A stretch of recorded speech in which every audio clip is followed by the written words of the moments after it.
Hello, Force 4 here to talk to you today about oil pumps and oil extractors. As it is a season where you're probably thinking about doing some engine maintenance, changing your oils over. A few things to talk about before we talk about the pumps themselves, and I'm not telling you anything that the instruction manuals don't tell you, but we all know what we're like for reading those. Run your engine for 5 to 10 minutes. Get the oil moving around the system, warms it up, picks up anything that's settled since the last time you used your engine, and a warmer oil will pump and move a lot easier than a cold heavy oil.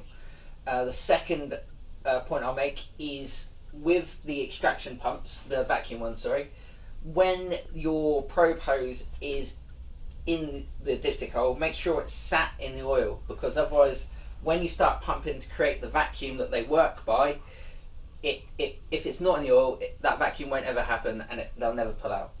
And the final point is, although most of these products are designed to minimise the amount of mess created, it's always good to have on hand a nice oil drip sheet like the one that we have from 3M here, or we do a pack of 6 by Dieselwick as well.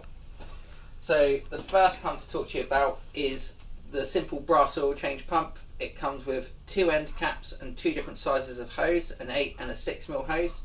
These are your probe hoses that you can feed down into the engine. The short piece of hose, that's where the oil is going to be expelled from. It's a simple pump action. As you pump up, it's drawing oil out, pumping down, expelling it.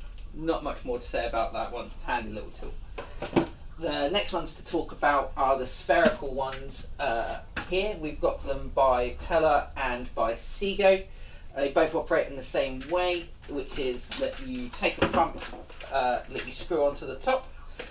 You feed in your oil probe hose there, feed that down into the engine, into the oil, and start pumping around about 15 to 20 pumps to create a decent vacuum, and then the oil will start moving from there. You may need to come back to it and pump a couple more times to top up the vacuum, but you know, generally that's not the case.